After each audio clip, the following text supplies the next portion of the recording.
Bien, continuamos con el programa En el Aire y ahora con nosotros está en esta transmisión especial desde la casita del Fondue el señor Ciro Enrique Breidenbach, cronista de la comunidad pues de la colonia Tovar, es además comerciante, productor de durazno, fue alcalde en la colonia Tovar y además es autor de un libro cuyo título es Colonia Tovar, Sinopsis Histórica, y ha sido distinguido con la Orden Samán de Aragua. Muy buenas tardes, señor Ciro. Gracias por atendernos. Buenas tardes, señor Gianpaolo.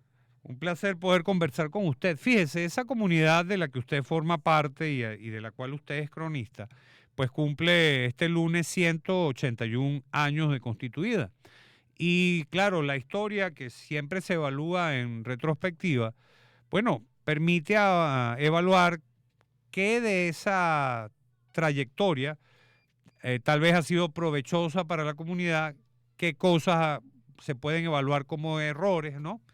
Y yo quiero, bueno, en principio, a propósito incluso de su publicación, de su libro, bueno, que hablemos un poco de lo que es la historia de esta comunidad que es tan particular, además tan pintoresca, en las montañas del estado Aragua. Gracias por atendernos, señor Ciro. Sí, yo voy a comenzar como el principio del año 1840. Ajá. El año 1840, Codachi y el presidente José Antonio Páez tuvieron una conversación con la idea de rescatar nuevamente la agricultura en Venezuela, porque para aquella época la agricultura había decaído. Pista. Entonces, en la conversación que tuvo Codachi con el presidente José Antonio Páez, ellos llegaron a un acuerdo de traer inmigrantes alemanes. Luego pasó un tiempo y estando Coachi en París, en el año 1841, grabando el mapa físico de Venezuela, él recibe la comunicación del ministro Ángel Quintero pidiéndole un plan de colonización. Coachi le responde que para hacer el plan de colonización tiene que venir a Venezuela y buscar el sitio más indicado.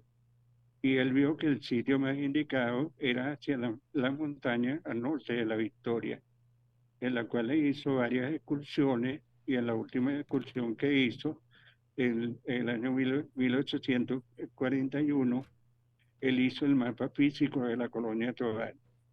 Luego, el 10 de febrero de 1842, él lo presenta al Congreso de la República. Una vez presentado al Congreso de la República, los congresantes lo aprobaron, pero al proyecto había que darle la ubicación y había que darle un nombre. Entonces también ellos vieron esa parte y entonces la ubicación era el norte perdón, el norte de las montañas de la Victoria. Y entonces para ubicarlo, ellos lo ubicaron en esa zona. Pero a ese proyecto, cuando Codachi hace la presentación del proyecto, había que darle la ubicación y había que darle un nombre al proyecto. Entonces ellos llegaron a la conclusión de que el proyecto se le iba a dar el nombre Colonia Tovar, en vista de que Manuel Felipe Tovar era el dueño de los terrenos que le iba a donar, y también en vista también de Martín Tovar y Ponte, que sirvió como fiador. De ahí se le da el nombre Colonia Tovar. Ya queda, como se dice, fundada la colonia Tovar de derecho, o sea, la legalización para el proyecto. Luego de eso, ya se va luego, van a Alemania, Codazzi, y también se lleva a Alejandro Beni, que era uno que lo ayudaba también allá en París, grabando el mapa físico de Venezuela. Alejandro Beni se queda allá en Alemania, en el sur de Alemania, y el 6 de diciembre de 1842, a través de unos folleticos que se habían repartido con la información a las comunidades del pueblo de Endigue, para que esa persona tuviera una alternativa para venirse.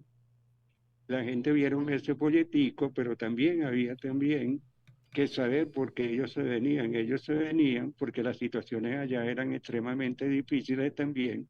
Las últimas cosechas se se le dañaron por la lluvia y luego el 6 de diciembre ellos acuden a una plaza allá en Endiga, la Plaza del Pavo Real, donde firman los contratos y las cláusulas que se establecían, los deberes de ellos y los deberes de Codazzi para con ellos, para llegar a la colonia Tovar. Una vez de esto, ya para el día 22 de diciembre de 1842, unos días antes, se hace una gran celebración a donde ellos se despiden y luego el día 22 se va a un sitio que se llama el Sada, que es a orilla del Rin, en donde ellos en pequeñas embarcaciones, ellos suben a las embarcaciones y llegan al puerto de Estrasburgo y de ahí llegan el día siguiente, Alejandro Beni consigue una carreta para abordar las personas, pero eran 372 alemanes y 35 carretas no eran suficientes. Bueno, se hizo lo posible, se colocaron las personas mayores, las mujeres embarazadas y los niños. Y había que hacer ese trayecto, esa travesía por toda Francia, que eran aproximadamente 648 kilómetros. A todas estas, con la intemperie del invierno, ellos llegan el 9 de enero de 1843 al puerto de Le Havre, Francia. Ahí tuvieron unos días, ahí tuvieron 10 días hasta que Codazzi y Alejandro Beni equiparon el barco La Clemente.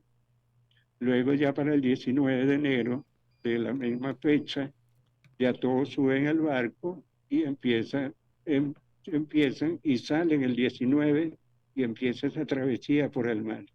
La travesía fue muy difícil porque ya para el mes de febrero también hubo también una pequeña tempestad, el barco casi se nos hundía y bueno, y así continuaron hasta que llegaron al puerto de Le Havre, hasta el puerto de Le Havre, Francia, pero en ese recorrido, ¿cómo se hizo? Fue muy fuerte, fue muy difícil. Quiero rectificar. El 19 de enero de 1843 es la salida del puerto de Le Claro, Havre. claro, y llegan a La Sí, Guaira al final, ¿no? Que no los dejan sí, desembarcar. sí, llegan a La Guaira y entonces en esa travesía del 19 de enero de 1843 hasta que llegan a La Guaira fallecen 16 personas. Ellas fallecen, algunas por motivo de mala alimentación, se dice que hubo una pequeña epidemia de cólera. Pero bueno, en realidad en esa travesía murieron 16 personas. Ellos llegaron a La Guaira el 4 de marzo de 1843. Cuando ellos llegan allá, ellos llegan con la ilusión y la esperanza de que van a descansar y van a bajar. Pero no siendo así, las autoridades de La Guaira suben al barco, hacen una inspección y ven que todavía hay una convaleciente. El médico francés baja y trae el informe y él dice lo siguiente, que no es por enfermedad que ellos están mal, sino por la mala alimentación. Ujú. Bueno, a todo esto no hubo solución y entonces Coasi se dirige al presidente Carlos Zulé y le solicita una solución. El presidente le dice que la única forma es que se cumpla una cuarentena, ya que había esa incertidumbre y había ese miedo. Ya para el día 12 de marzo, ya el barco zarpa de una vez hacia la playa de Puerto Maya, pero la playa era muy pequeña y ahí no podía desembarcar. Luego llegaron al Choroní el mismo día 12 a Playa Grande, donde se estacionaron. Y el día 13 bajaron, se desembarcaron y buscaron el sitio llamado Tipire para cumplir la cuarentena. El día 31 de marzo ya cumplía la cuarentena, pues así consiguió unos animales, unas mulas, y ellos continúan el recorrido para llegar a Maracay. Ya llegando a Maracay, el día 2 de abril, ahí los recibe José Antonio Páez y los mantiene ahí, y luego, el día 4 ellos salen nuevamente hacia la Victoria, llegando el día 5 a la Victoria, y ellos hacen la parada en un sitio que llamamos nosotros El Recreo, que hoy es propiedad de la familia Blanc. Ahí se estacionaron hasta el día 6 el día 6 de abril, pues así hace el famoso listado de las personas que llegaron, las que fallecieron y las profesiones. En total, entre los que nacieron y los que murieron, eso dio un resumen total de 374 personas. Luego, el día 7 de abril, nuevamente ellos buscan los animales, preparan la maleta y todo para subir hacia la colonia Togal. Llegan a un sitio que se llama El Pie Cerro. En El Pie Cerro ellos hacen una parada. Ahí hacen un almuerzo, los muchachos, los niños se zambullen al río, se refrescan y luego ellos continúan subiendo hacia la parte alta de la montaña, a un sitio que nosotros llamamos la Lagunita. Ahí por la tarde ellos hacen su parada y luego ya el otro día, bien temprano, el 8 de abril, ya ellos salen y van pasando por lo que es la montaña del Picacho, llegan al Palmar del Tuy y ahí, bueno, ahí ellos ven lo que es, como se dice, el pueblo, a donde ellos se sintieron defraudados porque se le habían prometido las 60 casas, no estaban ahí, ellos, algunos discutieron, las mujeres Sí, lloraron, pero no había alternativa, había que quedarse y continuar. Y ahí ¿cómo se establecieron. dice? Es la llegada, de Ya. hecho. Profesor, fíjese, vamos a hacer una brevísima pausa. Sí, Entiendo que buena parte de aquellos inmigrantes tenían la ilusión de la tierra prometida que no fue tal, ¿no? A su llegada. A nuestra vuelta, yo quisiera que habláramos un poco.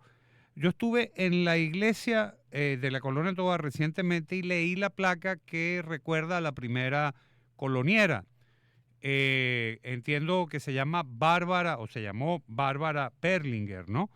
ajá, sí, Y el cronista Germán Fleitas Núñez, pues escribió un libro donde la describe a ella, diciendo, bueno, una niña con ojos, con ojos de cielo, boca de fresa y piel de durazno y el sí. cabello de trigo. Vamos a una breve pausa y entonces a la vuelta en el poco tiempo que nos queda, quisiera que habláramos un poco de la realidad de la colonia Tovar hoy. Usted que además fue alcalde en esa comunidad. Breve pausa, ya volvemos con Ciro Brenderbach.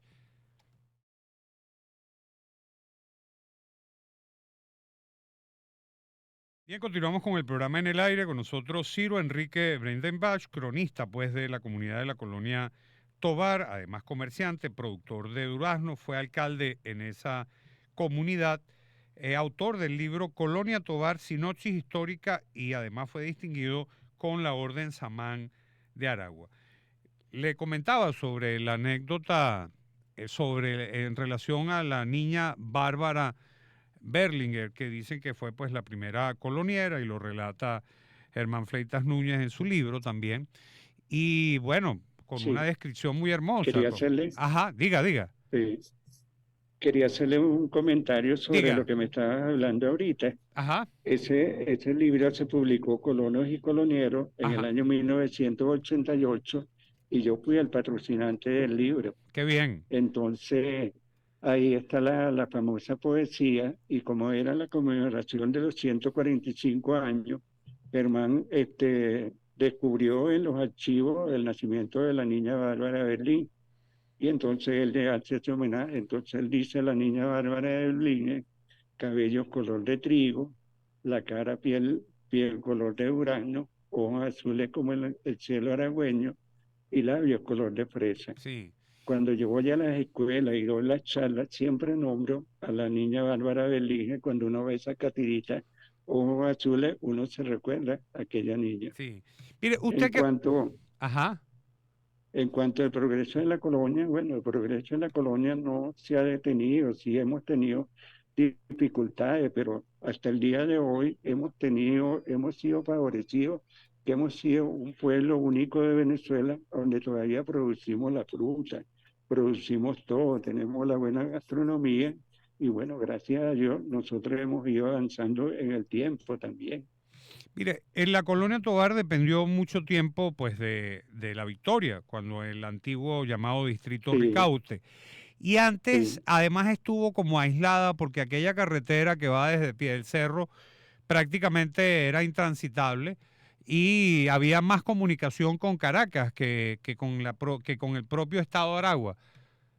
Sí, porque la mejor vía de comunicación que había, que se culminó entre 1963 y 1964, fue la vía de comunicación de la colonia Tovar con el Junquito, que es la que unía a Caracas. Ujú.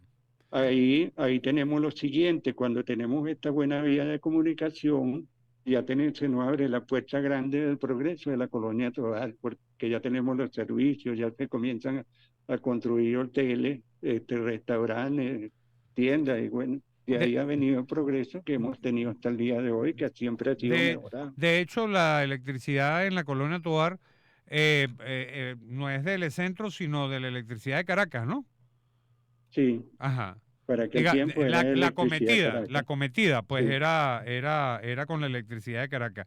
Y la vía desde Cerro a la colonia Tovar, ¿cuándo terminó de hacerse? Eso se terminó de hacer más o menos en 1982, que la inauguró el 17. presidente Luis Herrera Camping. En el tiempo de Luis Herrera Campi. Estamos Sí, despidiendo su participación. De verdad que fue un gusto y un honor haber podido conversar con usted a propósito del aniversario de la colonia Tovar, sobre todo porque hay mucho que contar, mucho que relatar y de lo que ha sido la trayectoria personal de Ciro Enrique Brendenbach como dirigente político, pero también como intelectual que ha contribuido con sus publicaciones a documentar la historia de la colonia Tovar. Tiene unos segundos para despedirse, algún mensaje que quiera dirigir a la colectividad. bueno, el mensaje que yo le quiero dirigir a la comunidad, que si queremos mantener un pueblo como la colonia Tovar, debemos mantener las tradiciones, las costumbres, las arquitecturas de las casas, todas esas tradiciones alemanas debemos mantenerlas. También hay algo que me preocupa mucho, que debemos de mantener también: el alemán coloniero, que es un idioma único de la colonia Tovar. Eh, Así que eh, yo los invito Es a todas las como personas. es como un dialecto eso. Sí, es como un dialecto. Y Mire, entonces nos tiene poquito preocupados, porque se nos ha ido acabando, porque los abuelos y las abuelas ya se nos han ido y la nueva generación está perdiendo un poco ese idioma. y en Entonces lo cual, estamos reactivando y en a cuanto a las través de las escuelas. tradiciones, y en cuanto a las tradiciones como el yóqueli, como las festividades, la del carnaval, que son bien particulares, se Sí, mantienen. sí, las tradiciones de los yóquiles se mantienen, también se mantienen las tradiciones de los gorilas, también se mantienen las tradiciones del domingo de resurrección con los conejos de Pascua, y todas esas tradiciones se han mantenido, y se han mantenido también en la gastronomía: el famoso queso, el pipilicat, también el sobaco, que como se dice, una merienda de la tarde con dulce, queso, y eso donde se invitan la familia. Ya. Además, también tenemos el grupo de las Crócilis, que es un grupo de abuelitas que siempre se presentan en la plaza, y ellos bailan el famoso joropo coloniero, que es un atractivo también. Bueno, de verdad, muchísimas gracias por habernos atendido. Entiendo que esta transmisión que estamos haciendo, además por cortesía de la gente de la casita del Fondue, pues usted tiene como marco todo el patio exterior, donde hay ahí un lago y un puente. Sí, es muy Es bonito. muy bonito el lugar. ¿Ese sector cómo se llama? Esto se llama las tejerías. Las Tejerías. Bueno, muchísimas gracias. Vamos a hacer una brevísima pausa en el programa En el Aire y ya volvemos con más de nuestro espacio. Gracias al cronista Bueno, de la comunidad de la colonia Tovar, Ciro Enrique Vrendenbach, siempre a exalcalde la en la orden. colonia Tovar. Breve pausa, ya volvemos.